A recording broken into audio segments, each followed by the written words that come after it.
Hey guys. All right, guys, it's Monday. It's doubleheader day, and we're starting off this Monday in a way which I think is the best way possible. This is not a request. It's not a Patreon request. It's not a request from the band. None of that. None of that will be had today. All right? So the name of the band is Borders. The name of the song is Bad Blood. They released this video a week ago, and this is the dealio. I did an album review for these guys. They're signed to Long Branch Records, a label that's near and dear to my heart because those guys sent us a package home the size of an elephant with vinyls, t-shirts, CDs. I mean, we're actually contemplating getting a vinyl player. I'm not contemplating. I am going to get a vinyl player just because they sent us so many vinyls and I want to listen to the vinyls. And we're going to get one that has the, what's it called, the thing for the cassettes. Yeah, and has a CD player as well. Yeah. And an USB port. It has everything. Has everything. It's all in one. It's one of those all-in-ones. All right, so anyway, so Borders, by the way, they have a new album that came out this year. I did an album review for these guys, so I've heard this song, but you've never heard of this band before. Wait, didn't we get the... We got the vinyl. The vinyl, yeah. And I got a t-shirt. Yeah. But, like I said, I did an album review, so I know exactly what I'm going to be listening to. I just never seen the video. But you've never heard of this band. No. You have no clue what you're getting yourself into. Should I tell you something about it? Yeah. What do you want to know? Like the genre? Yeah. Metalcore. Okay. All right. I think that's enough. That's enough. Okay. Can we move on now? We can check it out. All right.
So what did you think?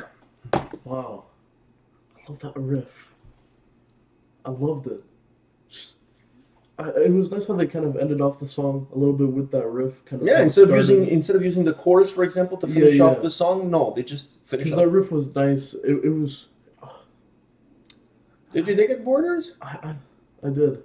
I want to say this. This is probably the only time I really liked the Borders. And you're not stopped at the border. Yeah. Let me say this. I don't listen to a lot of metalcore bands. I don't listen to a lot of metalcore in general. Because metalcore, it's not one of my favorite. We've said before that sometimes metalcore can become repetitive. Exactly. So at least to me, not the people that like the genre, but to me. So I'm not a huge fan of metalcore, but Long Branch Records as a label, they don't have just metalcore bands. By the way, A Pale Horse Named Death, they're part of Long Branch Records. So, but these guys put out, and I'm not saying this because they sent me a box full of merch. That's not why I'm saying this. I'm saying this because this is true. I'm lucky enough to get their albums for review, and I've been listening to a lot of their bands. This one being one of them, Borders. I did an album review this year for their latest record. Rendezvous Point is another one, but that's more progressive. They're not metalcore. They're more progressive. And let me say this: these guys in this label, they put out some of the best metalcore bands out there, like not like big names. I'm not talking about like Unearth or While She Sleeps or Parkway Drive or whatever. I'm not talking about those bands. I'm talking about like more unknown underground bands. These guys gems. There are absolute gems, right? Absolute gems. These guys, incredible. Like this year, I've gotten so many albums for review from this label. Not all of them being metalcore. Like I said, A Pale Horse Named Death is Doom. Yeah. So Rendezvous Point more progressive. But the metalcore albums that I've received from these guys to review, holy crap, there hasn't been one bad one. They were all absolutely gems. Like really, like shit that I can get behind. You know what I mean? Like really cool stuff, cool sound, cool vocals, nice breakdowns, nice guitar riffs. Like, wow, really cool shit. And Borders to me was a band that surprised me because until I got the album for review, I had never heard of them before. And through that album review, that's how I discovered them. And now we have the vinyl upstairs. Yeah. And I have a t-shirt. And you got to listen to Bad Blood. So besides the riff, what else impressed you about this song? His vocals. Oh, I mean, the whole song, having the nice riff with the vocals, just the breakdowns. So did you notice that the way this is one of the things I mentioned in the album review, their breakdowns are different than when you listen, for example, let's use Unearth as an example. Yeah. When you listen to them and there's a breakdown, you almost know how that breakdown is going to go. You can almost anticipate the breakdown, if you will. Do you see what I'm saying? The way they structured the song, you can't really you think it's coming, and then there's a pause, an extra pause, and then it comes after. It almost throws you for a loop. Yeah. So that's one of the things I liked about them, is that they structure their songs different from what you expect kind of like a metalcore song to go. Yeah, they just kind of throw a little wrench at you just to kind of keep you on your toes. I like that. It makes the song fresh. It makes the song different. It doesn't. It's not like you're listening to just another metalcore band with another metalcore song. It makes it exactly perfect, unique. I like that, and that's how I felt. Now the vocals. You mentioned you like the vocals. I was wondering if you're gonna like the vocals because there's the harsh vocals, but there's this like almost electronic sounding vocals. What did you think of that? Because in the beginning, when I first heard the song, I was a little bit on the fence, and then as the song progressed, I felt more comfortable with it. And I feel like it kind of matched the style of the song, because the riff was not like kind of put forward. It kind of like had like an echo to it, so it made sense to kind of have the robotic vocals. Yeah, and they don't use them a lot. They use them almost just as the intro to the verses, and then it changes. Yeah. In the beginning, I was a little bit taken back by it, but then the more I listened to the song, the more I felt like you, that it kind of merged well with the song, and it felt like it really belonged there. And then it didn't matter to me, because they have such aggression. They're like, the album is really badass. I mean, if you guys like metalcore, highly suggest you guys check out this album. All right, guys, this is it for the first video, but don't go anywhere, because there's another video coming right after, and that's a Patreon request, all right? So stay tuned. See ya.